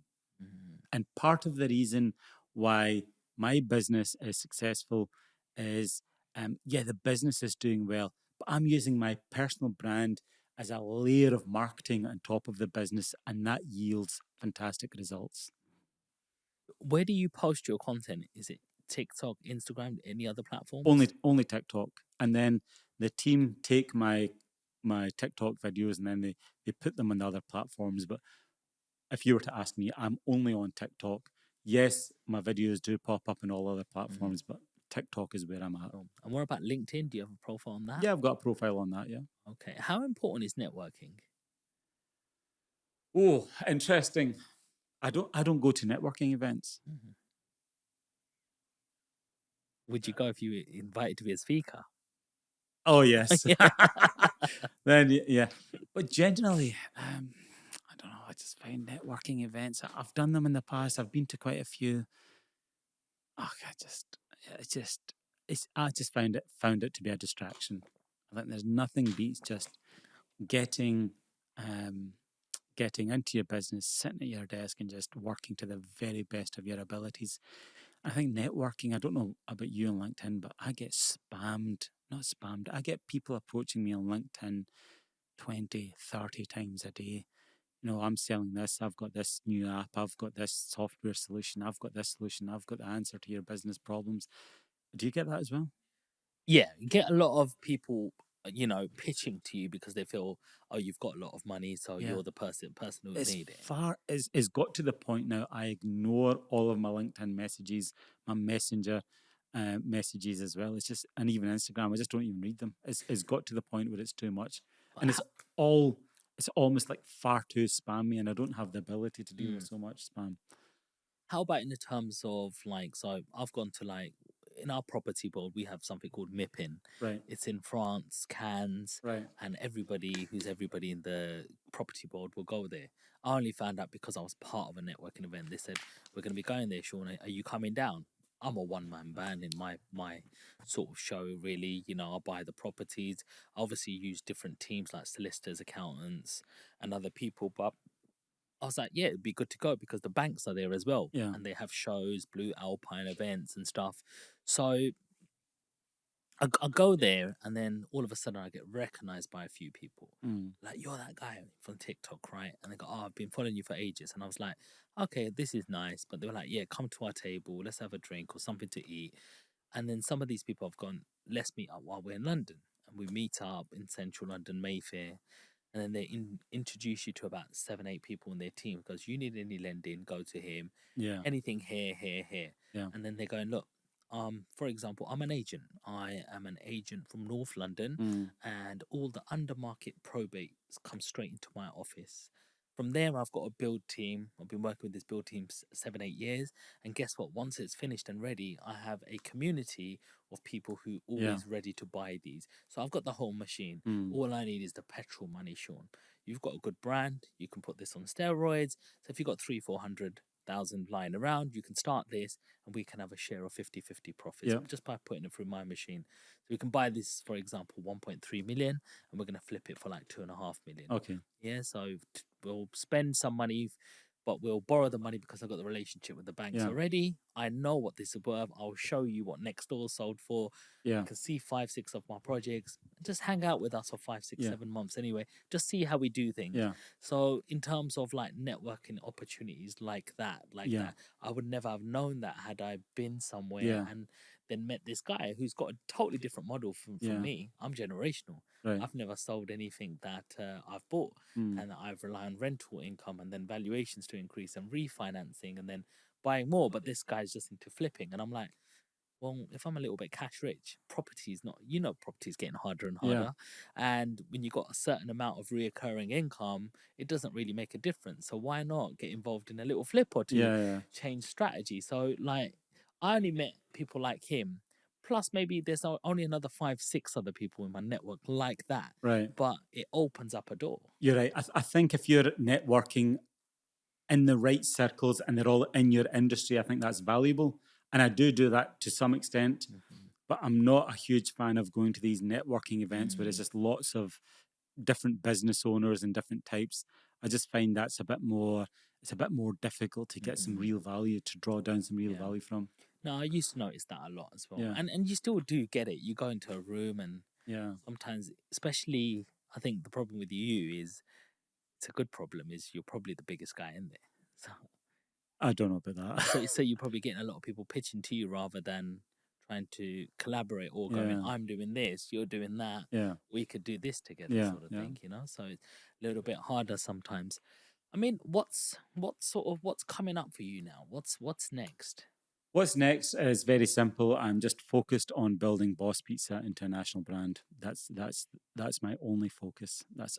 I've got nothing else on my plate. In the early years, I used to grow my business, and every single year I would spend 6 months doing a build project, like either renovating a flat or building a property or doing something. But I'm not doing any of that now. The total focus is on Boss Pizza, Do you do any other investments on the side? Anything more passive? like stocks and shares. I don't know, stocks, shares, property, anything like. Is there Well, anything I've got a else? property portfolio. Um, I've built that up. I don't do any stocks and shares. I don't believe in stocks and shares. No? No, Got any ISAs, like tax free sort of? no, no. Nothing like that. I control 100% of my money. Previously, in the year 2000, everyone was a stock trader. Everyone was a day trader. Everyone was making loads of money in the stock market. Everyone lost it all. And then I studied at university, masters in finance. I learned how the stock market works. Then I worked at the London Stock Exchange for some time, albeit in a junior capacity. And then I also lost a lot of money in shares to the point now where I know, I look at all these young ones now, they're day trading. You don't make any money in day trading. I know that for a fact. And I'll tell you something else. I am a council member. This is about stocks and shares. I am a council member for a research company called GLG. Now, if someone wants to buy shares in, say, for example, Just Eat or Uber Eats or whatever, these research companies, these hedge funds, these asset managers, they'll phone me up via GLG and say, right, Ajmal, we're thinking of investing X amount of million, 100 million, 200 million in Just Eat. And they ask me like so many detailed questions. So they get all the research, then they make their decision based on that. That's the right way of doing it. But see, all of these guys, Joe Public, they don't have access to this level of information because they're not paying £1,000 an hour for it. So a lot of these day traders are investing based on algorithms and information that's already reflected in the share price, but they don't know that all of that information is already built into the share price and you can't maximize it. So many of these guys are setting themselves up for failure. I know that because I was there in the year 2000. I lost it all. I lost all of my life savings, and everyone I knew, we lost it all as well. So when you lose like your life savings, how do you stop them thoughts in your head like, I hate myself right now, why did I do this? That was the best thing that ever happened to me. At the age of 27, I had £30,000 saved up, and I started investing in stocks and shares, and I was really good at it. So I thought I was really good at it. That went up to 40,000, 50,000, 60,000. Then it was a dot-com boom. Then it went up to 130,000. Means nothing. It's paper money. 130,000. Then I started buying and selling more. I would do £10,000 trades. Then TD Waterhouse, the company, the stockbroker, said, now we've increased your trading capacity to £20,000. So I was trading £20,000 at a time. Then it went up to £30,000 at a time. Then there was one trade where I lost £3,000. No problem, £3,000. I'll just recover that. Then I increased the size of the trades just to recover that 3,000. I chased that loss, chased it to the point where I lost all my money. 130,000, 150,000, whatever it was, down to zero. And that also coincided with the dot-com bust. But that was actually a form of gambling for me. I would be out and I'd have to stop off at a phone box, because we didn't have mobile phones back in the day. Have to stop off to a phone box, phone up the broker and do a trade. It was almost like an addiction. And I had to lose all of my money to snap out of that. And since that day, I control every single penny that I've ever made. I don't have any ISAs, any pension plans. I don't have any stock shares. nothing, no crypto, no NFTs, nothing. I don't even get seduced by all of these schemes and whatever the trend of the day is. So for me to lose that money back then taught me a very valuable lesson, and that's one of the things that's helped me become the success I am today. So like your new drugs is building businesses and getting them Yeah, my new drug launched. is just selling pizza to the masses. Yeah, Boss Pizza. yeah. So, and have you been to Dubai at all? Never been to Dubai. Never been to Dubai. And the reason I've not been to Dubai is because I've worked in Canary Wharf back in 2003-4. I was working in Canary Wharf. It's just a concrete jungle with no soul, no character, no culture. And when I look at Dubai, it reminds me very much of that. Have you been to Dubai? I've been to Dubai Tell a me, few tell me times. more, tell me more. Dubai's What do you do in Dubai apart from shopping? what do you do in Dubai? Well, I have a good network, and so as soon as I arrive there will be people from the Palm, the Address Hotel. Like people will just be like, "Hi, Sean, we've seen that you've landed in Dubai. Come and see us." Yeah, but what do you do there? So we'll go for dinner. Right. We'll go for a nice spa, like in terms of like the infinity pool right at the top, overlooking the Palm. I do a little bit of business there because I do some real estate there Okay. too as well. It's a developing sort of country in terms of it has come from desert land, but there's so much infrastructure. Yeah. Like right now, you might say, "What do you do in Dubai?" But it's currently building the biggest airport in the whole world. Yeah, right that's there, amazing. and that's going to be right in the center of the world, really. Yeah, And do you know, like, there's actually more sort of Emiratis that own properties in central London than Yeah. actually the royal family now as well. They're actually building the biggest casino in Ras Al Khaimah, Right. and right next to there, they're building one of the biggest sort of like theme parks there as well, like Yeah. water parks for Yeah, the yeah. kids and stuff. So in terms of like a playground, Yeah. I can see the benefit. So one of my good friends who used to live in East London, he now lived there for like 4 years now, and he's adapted to lifestyle out of there. It is a different lifestyle, yes, for sure. Especially from like May to September time, it's Right. very hot. Yeah. But then again, you're going straight into a air-conned, Yeah. taxi, and then you're going straight into an office building or a restaurant, which is all Yeah. air-conned. Yeah. So I do get it, like, but being in that part of the world, if you're there, you're only like 2 hours away from Southeast Asia Yeah, if you yeah. want a bit of greenery, or yeah. if you want to go to India or I Pakistan. think from a business point of view, it would be very good. But I think in terms of from a holiday point of view, I don't really have that attraction because I like something with a bit more culture, a bit more history.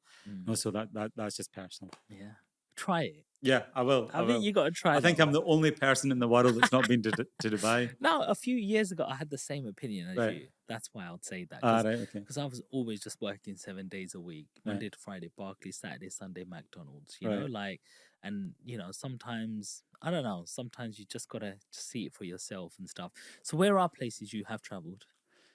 I have travelled to quite a lot to the United States. I've travelled all over Europe, and I'm a creature of habit. So when I go on holiday, I go to the same destination every year in Turkey, and I've been there like 9 times now, 8 or 9 times. Marmaris, Italia. It's Hilton Dalaman. Okay, It's a really nice resort. So and it's great if you've got kids as well. definitely. Is it more like resort you like, or are there places that you like? That one's a where- resort, but when yeah. I sometimes go around Europe, I like the culture and the history. Any favorite spots that any Yeah, I like place that's inspired you, or I like Greece. I've been there. Yeah, I love London. I mean, I come to London every 4 or 5 weeks. I still think London is probably one of the best places in the world that I've ever been to. I do like going up.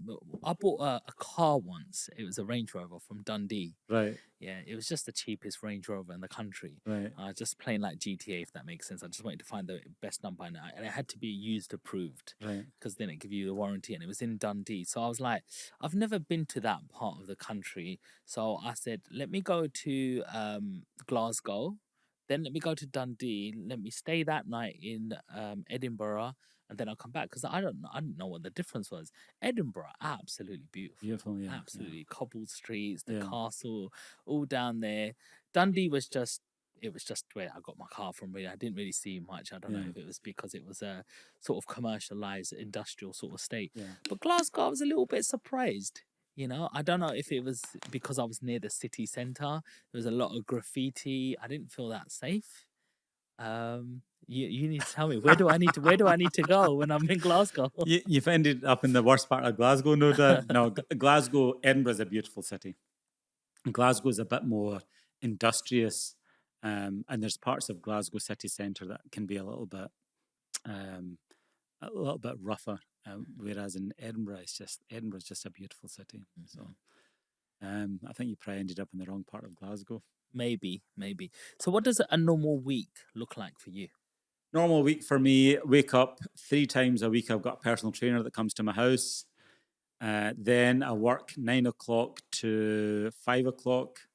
I've now got a nice office job. And then I do a lot of site visits for the shops. And then I play football twice a week.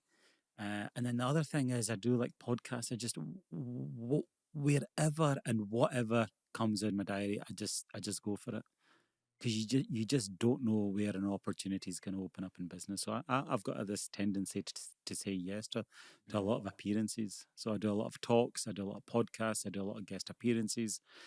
And the key thing for me is I just love talking about business. So for me, it doesn't even feel like work.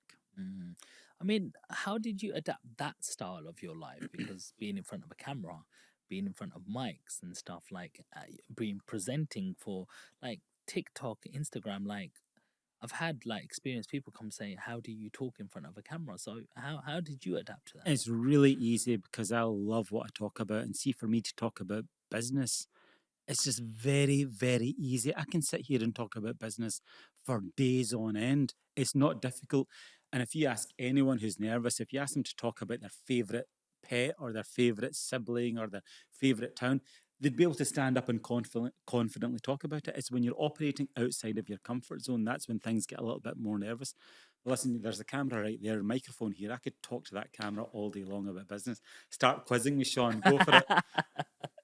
All right, cool. So Boss Pizza does amazing. You scale it, you sell the brand because it gets to that level where you're going, it's not a challenge anymore. Then what?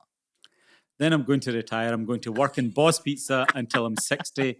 I'm 50 years old. I'm not going to take on any more projects, any more businesses. That is it. All my eggs are in the Boss Pizza basket. For 10 years, I'm going to go all out. And then at 60, I'm going to retire. What could stop that dream from happening? What could stop? So many things. And I'm blessed. There's so many external factors that can knock you out. The winds of business can change very, very quickly. Look what happened when COVID came. That knocked a lot of businesses out. And now the trend is pizzas and burgers. Tomorrow it could be something else. So there's so many things that can just affect. And then the economic downturn, the cost of living crisis. There's so many factors that are out of your control. So as a business owner, you've got to be careful with every single step that you take. And one of the biggest things we do at Boss Pizza is we don't take on any debt. We operate within our means. It's very easy to go out there and get nice offices and recruit the best team and have the best offices and the best company cars. But if you've got debt, you put more risk on your business. How do you think AI is changing the world? I think AI is going to, no one knows how AI is going to change the world. They might think they know, but I guarantee you they don't. How old are you? 40 coming up. Cast your mind back to the year 1999, 1997, 1998. The internet is starting, the information superhighway. You're going to be able to buy things from the internet and the shops are going to close down. That was the chat then, right? Yes, some of that happened, or all of that happened, but so much more happened. You can now run your entire life from the palm of your hand. And it's the same with AI. We know it's big, we know it's going to change our life, but we don't really know what it's going to look like in 15 years. We've got a rough idea, but cast your mind back to the year 2000 And if you'd ask me, Ajmal, there's going to be a little rectangle device in your hand. It's a live device. You can actually put the heating on in your house. You can pay the wages. You can make phone calls. You can send documents. You can do absolutely everything. You can make videos. You can take photographs of your food. Why would I want to take photographs of my food? But we're doing that now. The point is, and that's exactly what the AI roadmap looks like. We don't really know what it's going to look like in 10, 15 years' time. I think it's going to have a huge impact on our life. Huge. Can make a lot of good sort of decisions very fast as Yeah. well, using the whole internet, etc. What about robotics? Robots. You see all of these robots lifting boxes and doing all these things now. Will that ever come into making pizzas? Yeah, you see some of these Chinese robots, they're absolutely amazing. All these automated curry chefs and all that. I And they think won't make a mistake. Hmm? They won't make a mistake. They're programmed. and not they to- won't complain. No health and safety. Robotics in the food business, to some extent, it probably will happen. But I think just automation of systems is probably there or thereabouts. I think drones for deliveries could be a good thing. The biggest pain point in the food sector is consumers don't want to leave the comfort of their home. And the biggest pain point is getting food to the customer's door, quickly and cheaply. Customers are happy to pay £2, £3, £4, £5 for a delivery, but when it gets above that, that becomes a little bit too much. So I think drones for deliveries could be the next big thing. It's got to be strong enough to carry a rectangle. Yeah, I mean drones can carry bloody bombs and weapons. I'm sure they can carry a 12-inch pizza. You know, there's actually drones, Uber drones in Dubai now. Right. Okay. So in the Middle East, they've already launched, I think, in Saudi. It's basically 4 little sort of propellers, and I think 4 to 6 people can get in there now, and they get to their location very, very fast. Great. Like, it's happening. Yeah. You're right. And driverless taxis in America already. So I think the next few years, huge change for us. Does it scare you, or do you embrace this? I embrace it. What's there to be scared of? I think it's is going to make our life a lot simpler. Yes, we're going to lose a certain amount of control, but it's going to make our life easier. Like, for example, I always cast my mind back to paying wages. We used to pay wages cash. Sunday morning, I would wake up, spend 3 hours with my wife, making up all the wage packets, putting cash in, writing the names, checking them off, and then delivering them to the team. And now it's just on a Saturday night, pay the wages. It's like once a month. It takes 10 minutes. Tap, tap, tap, tap, tap, tap. That's all the wages done. It's so easy. So I'm a huge fan of technology, and anything new that's going to make our life easier, bring it on. I want to ask you a final question, and that's what should the consistency of a pizza be? Should it be as soon as you take it off floppy? Should it be crispy? Like, what is your sort of standard of how a pizza should be? If you lift it up from the crust, ours flops down. If it's solid all the way through, that's telling you it's a little bit hard and cardboardy, or it's a little bit thick and bready. So naturally, there should be a little bit of a flop on it. Okay. And like, what sort of cheese do you use? 100% mozzarella. Mozzarella. Yeah, 100%. Okay. And then the sauce, where does that come from? The sauce, we buy in the sauce, but then we add in our own ingredients to bossify it. Okay, bossify it. And what sort of toppings do you do? Like, what's creative? What's different? It's fairly regular. I think the consumers decide what goes on the menu. So if they want pepperoni or ham or chicken or spicy chicken, that's what they get. And is there anything that's come from your Indian restaurants that has been incorporated into the boss? So, for example, the spicy Italian sauce. So we've got a number of sauces. So we've got the barbecue sauce for the sweet palate, the classic for the classic palate, and then for the more ethnic palate, we've got the spicy Italian sauce. It's a bit richer. It's got much more flavour in it. And we've got the spicy Italian sauce, spicy chicken as well. Then on top of that, we've created this boss seasoning that you sprinkle on top of your pizza, and that really lifts the flavour as well. So we've got a lot of expertise in how to create and craft flavours, so we're applying that to Boss Pizza as well. Where is your branches right now? Lark Hall, just outside Glasgow. Hamilton, we've got one in Glasgow. Colchester, Bradford, and the next ones that are opening are Wolverhampton, Hemel Hempstead, Clydebank, Paisley, and there's a few others. There's another 6 in the pipeline. I can't remember. Okay, and that's other people opening it Yeah, they're underneath franchises. Yeah, underneath yeah, yourself. yeah. And like, so to come on board with you guys, they have to pay a certain amount. Yeah. How much would you need to pay? The franchise fee is 13,500. And what do you get for that? You get the license to operate under the Boss Pizza name. You get access to our recipes, the systems, the processes, the operating manual, the technology, the online ordering, the web, the app, everything. And so, what doesn't it include? So, what do I need to do? And then you would need to kit out the shop. We'd find a shop, and then you kit it out, and then we come and set it all up, train you up, and then you're on then you run the business. Okay, and so as I'm running it, what am I going to be paying you after that? £500 only, £500 per month. That's it. It's a fixed royalty. It's probably the lowest royalty in the market. And that's it. And the reason we've got it fixed is because the minute you link it to sales, there could be some jiggery pokery. This way, it's one flat fee, one low flat fee, and that's it. Doesn't sound like a lot of money. It's not. I'm not. Boss Pizza is a fairly small company. We're not making a lot of money because this business is not about me making money and getting the money to buy the fancy watches and the nice car and the nice house. So that was done many, many years ago. This business is designed to build it into a national brand where everyone wins. The consumer wins because the pizzas are very well priced. The franchisee wins because the cost of setup and the royalty is very low. And Boss Pizza, the brand, wins because we're going to have dozens or hundreds of branches as a brand, and that's where the brand value increases.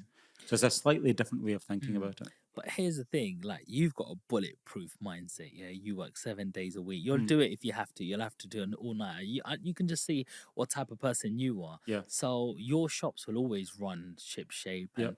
you'll be there to fix a problem. Mm-hmm. And obviously you have, like, a procedure guide Yep. on how to make a pizza, but then you give it to a franchisee, and then this franchisee doesn't have that same discipline as Yep. you, and then he might just tell, the supervisor, can you just do my job for the day? I'm not well Yep. today, because he's just like, the pizza are gonna sell anyway. Like, how do you keep the integrity? Yeah. Of that pizza, that brand. Yeah. When you're giving that to somebody else. Two things: systems and processes. And then we've got checks and support. That's one thing, right?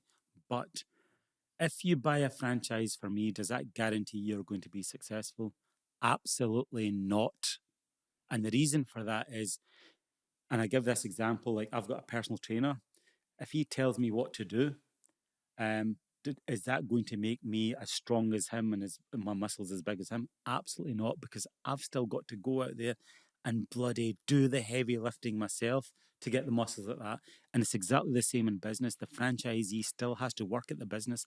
They still have to deliver their food to a very high standard to the customer day in, day out for 1 year, 18 months, 2 years to build up the customer base. And a lot of people think that you buy a franchise, that's it's a license to print money. It's not. Far from it. You have to work very hard at it for at least a year, 18 months. But that goes in hand with, your bigger picture. So, if you're really a little bit OCD, because you're, like, in terms of, I want to get to 100 branches, for example, we're on 5. And in your first 15, 20, you got a few franchisees who are a little bit. We've already got one that's we've terminated. It just wasn't operating at the standard that we needed it to, and the quality of the pizzas going out was poor, and we had measures in place to try and improve it. Never improved. It's got terminated. But what does that mean, terminated? It means they just can't use your name anymore? Closed. And going back to the point of growth, we were very gung-ho at the start. And we would believe people. If someone says, oh, they've got experience in this and they can do this and that, we would believe them. Now we have doubled down and we've made it quite difficult for people to get a franchise. It's not franchise sales. It's franchise recruitment. We're actually interrogating them, recruiting them, putting them through a number of phases, a number of questions, number of stages to make sure that they're right for the brand, because we've made this mistake. if we take on the wrong franchisee, they open up a business, they don't work the way that it should, and they could end up failing, that's going to damage our reputation. So we've made that mistake. We've learned from it. Now we're very, very careful in who we give a franchise to. See that. It's no longer enough just to have loads of money where you can open up a franchise. You need to have some capital. You need to have experience in the food business, and that's the two key things. Whereas before, if you had money and a bit of an appetite, we would sell it to you, or let you come on board. We don't do that anymore. And how do people apply? There's a website that's on my profile. It's bosspizzafranchise.co.uk. And if people didn't see you or your website, is there another way that people would? I'll be on the Boss Pizza website, bosspizzafranchise.co.uk. Is there anything you'd like to say and finish on? Quick fire business lessons. Okay. See when you're doing well. And you feel free. Let's have this as a two-way conversation. How long have we got? Right, we've got 15 minutes. Two-way conversation. When you're doing well, this is me speaking from my personal experience. When you're doing well, it's very easy after a few years to get complacent. See that money pipeline that's pumping money into your business and into your lifestyle. You get complacent. You think that's always going to be switched on. There has been a time in my life where I got complacent and the business dipped and it never came back up to the levels I needed it to be. So I think just generally a little business tip for anyone watching, it's very easy to get complacent. You need to keep your eye on the ball and stay focused because it can go at any time. The money tap can get turned off at any time. Next one, miracle of the mundane. What the supermarkets do is you go to the supermarket, you take bread and milk off the shelf, you buy it, you go home. What the supermarkets do, they replenish that stock back onto the shelf. That is the most mundane task you can imagine, but that is what the success of the business is. And it's the same in my business. The miracle of the mundane was me doing the spices for every single item of food that's cooked every single day in the business. That was a mundane task. And I think when people are doing business, they think it's something big and sexy and glamorous. It's not. The success is down at the mundane, boring level. If you do that day in, day out consistently, that's where you win. Couldn't that be leveraged? Could you have not trained somebody else to do that and let you go home a little bit earlier? Yeah, you can. But can you guarantee it's going to get done to the same standard? Do you think the guys that own Coca-Cola think the two recipe holders think, yeah, can't be bothered today. You know what? I'll give it to my deputy to do. And then a couple of years later, he goes, yeah, I can't be bothered in this. You two, you do the rest. That never happens. So the most important part of your business, you've got to control that yourself. Okay, next up. If you've got, I'm going to talk straight to the camera, right? If you've got a nice little business, stick at it. There is this tendency to be seduced into growth, bigger, better, more, faster, bigger. Don't do it. There is nothing wrong with just having one small business that's giving you a decent income, a decent profit, and a decent lifestyle. Too many people get seduced with the long term, with the growth and what they're looking at on the internet. Intensity we've spoken about. Yeah. And that's it. Passive income. My final thing is passive income. There's no such thing as passive income. You've made money in property, haven't you? Yeah. I've made money in property. Has it been passive? It's not completely passive, but I wouldn't want it to be like, I've obviously been a banker and then it was a side hustle. From side hustle, I've got into it full time where I became a builder as well. Yeah. And you've got to do these things. Yeah. Right? You've got to work in your business. Yeah. You've got to learn if I'm getting somebody to do building work, what are they doing? And because anyone can pull the wool over your eyes. But I became a builder for 7 years. Yeah. From 26 years old to like 33. Yeah. So your passive income now hasn't been as a result of taking some decisions and sitting on a beach in a laptop.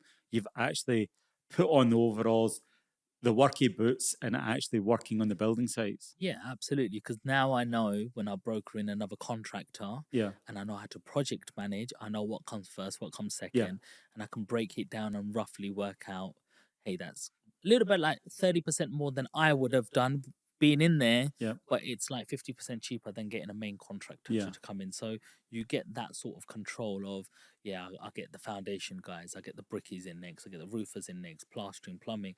I can coordinate it Yeah. where it just needs a 1 hour meeting Yeah. a day, do them sort of things, but also at the same time, rental will come in, and then I just now deal with customer used to come straight to the business owner, C to B, but now it's just B2B. Now I Yeah. just have certain agents or Yeah. certain professionals who have their business that they use my property for, or care homes who Yeah. sort of run the building on like a lease. Yeah. So some of them contracts I won't even need to go there for Yeah. 5 years. Very interesting know? point about business there. One of the things you're going to realize, anyone new to business, so many people talk shit, right? And see, in the early days, it's very easy to get distracted and have your time wasted by such people. And I think where you win is a few years down the line, you've built up a trusted network of people who you use, you trust, and they're good.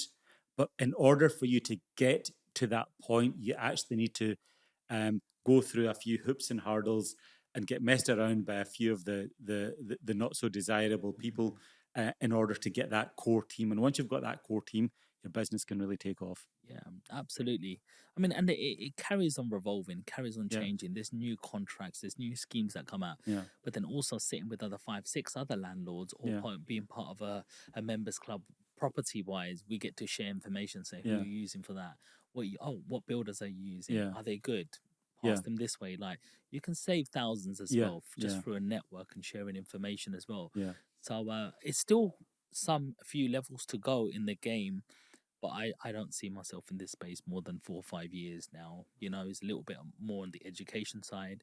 I take people on live sites. I don't believe in just in the classroom, because as you say, there's a lot of marketers out there. Yeah. There's not a lot of people who are actively doing what they say they're doing. Yeah. They just want to get you through 5, 6 modules, and then guess what? You still got to go through the action bit. It's like you being a surgeon. You learn exactly how the heart works and everything happens, but imagine going into the operating theatre and go, there you go get on with it. You're going to be stuck. There's Yeah. no one with experience next to you. Yeah. And that's what I want to do, is come to my site visit. Here's project from day one. Come every single month. These are the hurdles we've had with lending, the banks, contractors, architects. You can see it firsthand. Now you'll be ready to do the next one Exactly. yourself, and I'll help you and support you, sort of thing. So I feel like as long as I'm working, I can help other people too. Good. But the time I hang up my gloves, I don't feel it's sort of right for me to be doing it, because it's like the game changes every decade. It changes, and Yeah. property gets harder and harder and harder. Tax rules change, Yeah.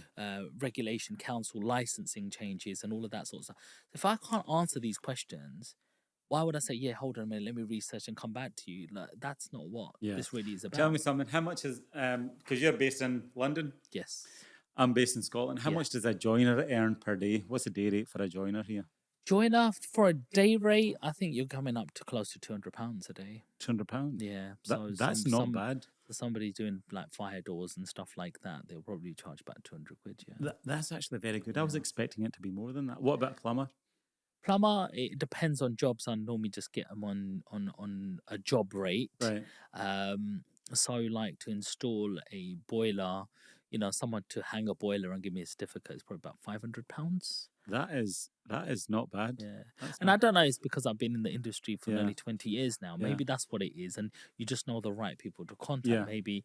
But I'm sure there's bigger companies out there that you could just be totally hands off. Yeah. I don't mind coming to check something or, Yeah. fiddling about with it, because like you, I love my business. Yeah, It's yeah. not work for me. Yeah. It's something like I enjoy seeing something come to life, or something designed and then someone's plastering for you, and then the color schemes, or like I'm getting a property back at the end of this month, and I haven't had that property back for 4 years, but I'm going to go in there. I already know where I'm putting a partition, a new doorway, make a new bedroom, and then lavish it up with all this IKEA stuff to put it on Airbnb, because it doesn't have no restrictions. I know there's a lot of contractors coming in there, but I like, that's a week holiday for me to go, I'm going to do that little property. Yeah, yeah. Like, it's fun. Yeah. For me, it's enjoyable. Like, even my son, I'll take him with me. Yeah.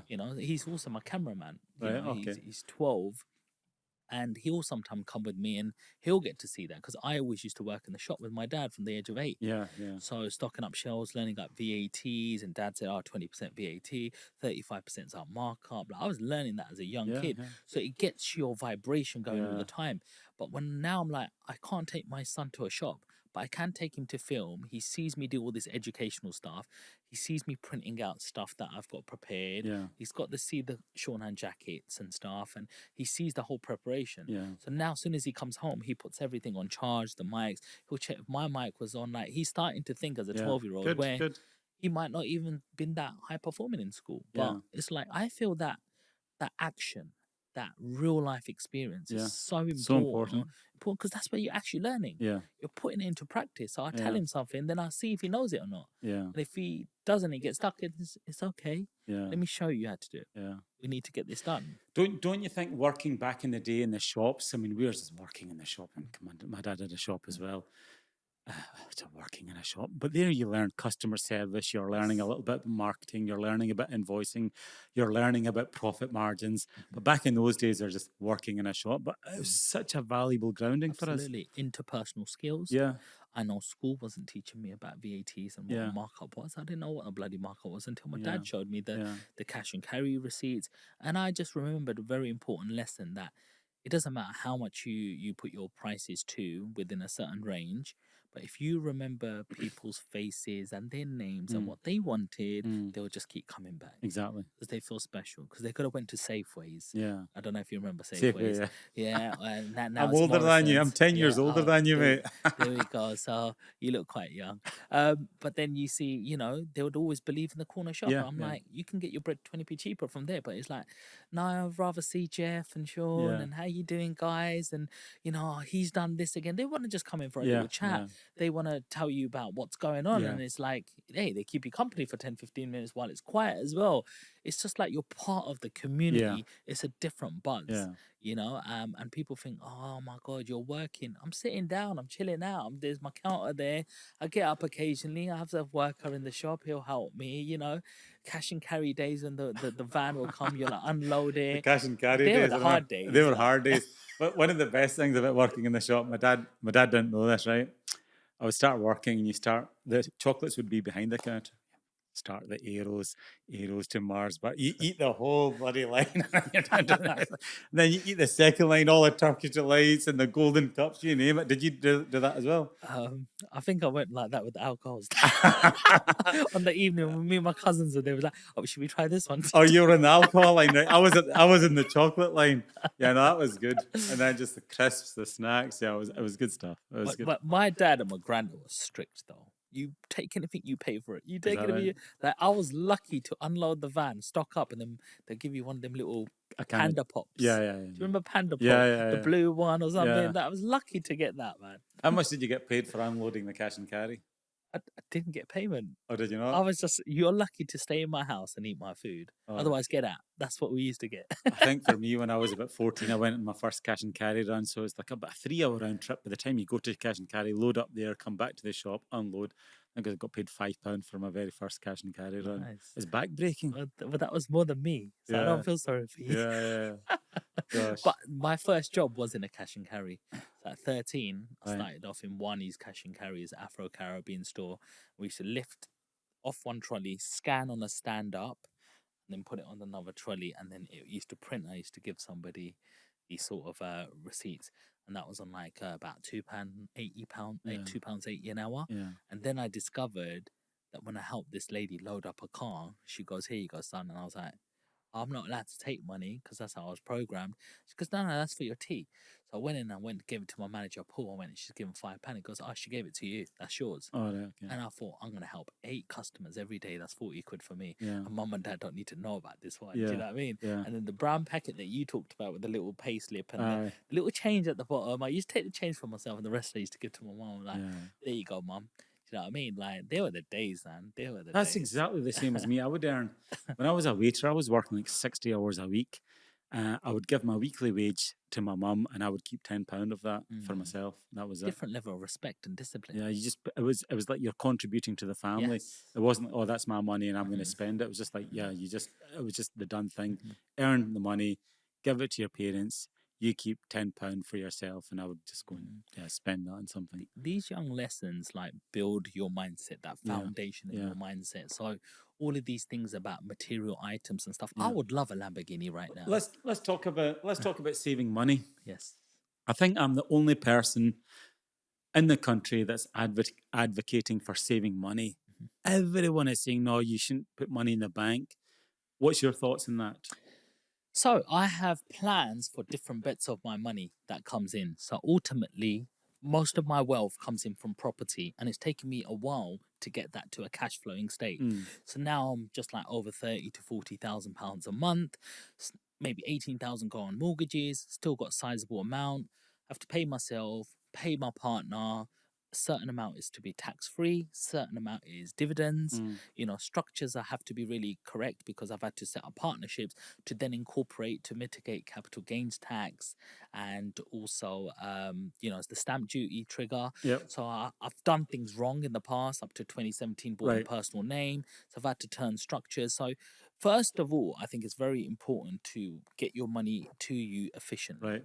Yeah, but to not give 40% away. Okay. First of all, Sean, you're talking a different language. You're talking, you might as well be talking Chinese, right?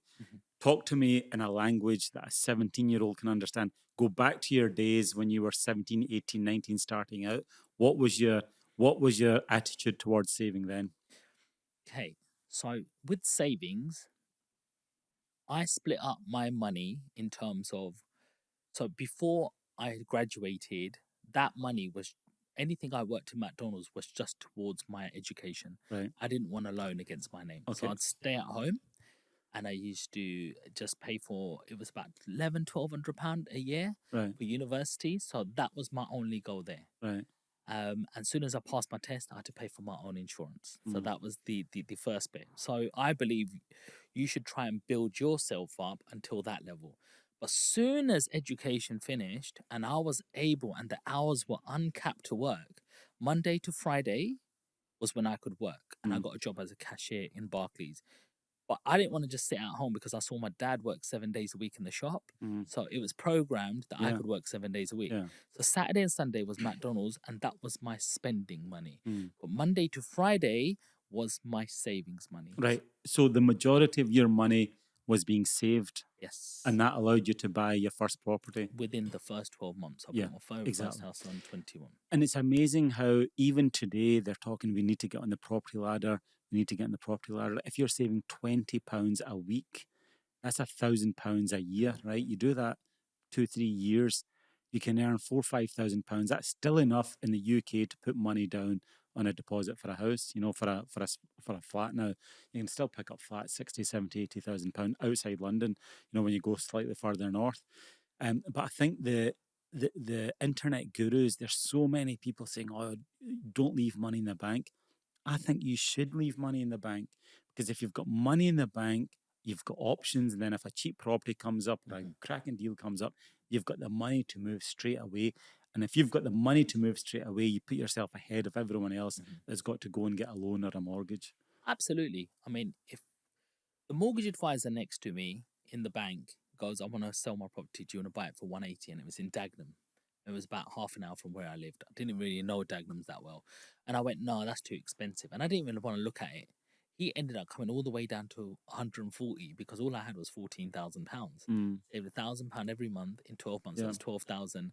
I know by the time completion come, I would have had that money, and I had a Barclay card, one of them white ones with the oyster on it when that first came out, and I knew I could max out £5,000 if I needed it for the legal fees and stuff. So I bought that off him. But had I chosen to stay at home and not do this job or not save my money, that was the end of that. Yeah. That's the spark, the trigger Exactly. that made it happen. And that's my point. If you've got money in the bank, it gives you options. And if you don't have money in the bank, you don't have options. It's as simple as that. I think people are trying to say, oh, look, inflation's at 2, 3, 4%. So what? Your money's going down in value. This, that, but if you're thinking long term that you're going to have £500,000 in the bank for 10 years, I don't agree with that. Yeah. Yeah, because that's just like letting money erode with inflation. Yeah. You're not doing nothing. You need to put it to work, but you need to have a bit of a plan. Yeah. Today, I run things very different. I am a little bit opposite to you. I have probably 100 grand in crypto. But I started with 8 grand. So that's just profits compounded. And I think I know what I'm doing. Even if it goes to zero, I'm okay losing with that. So and Okay. that's how investment should always be. Okay. You're okay to lose it. I've got probably I put 30 grand in my ISA, stocks and shares. Mhm. That's nearly 100 grand because, again, it's in something that I know about, which is commodities. Commodities like properties, commodity. I also know gold, silver, over time always goes up. And there's a massive bull run right now. Check it out, uranium. Yeah, there's a big shortage of energy supply. They need to turn on these power plants and they need uranium. Uranium has been in a bear run for nearly 15 years. If you zoom out every 15 years, it goes spiking. Yeah, so it's just a cyclical play. Okay. And now a lot of them stocks are already thousand in profit. You know, the first thing I do, the first £2,000 I've put, so if it's in 20,000, I just take the initial out. Okay. So then it's a free trade for me now. But Okay. I still think it's going to go rocketing. And then if I believe in crypto, I also believe in the crypto mining. So there's these machines that have to mine crypto, and they're going parabolic right now as well. So these are like my ISAs, a little bit here and there. And then I've even got like things like my children's savings account. Okay. I've probably got 20, 30 in there. Back in 2017, I bought a property up north because I just needed about 32,000. And I was like, oh, my kid's got 22 in there. I'll top it up with 10 more.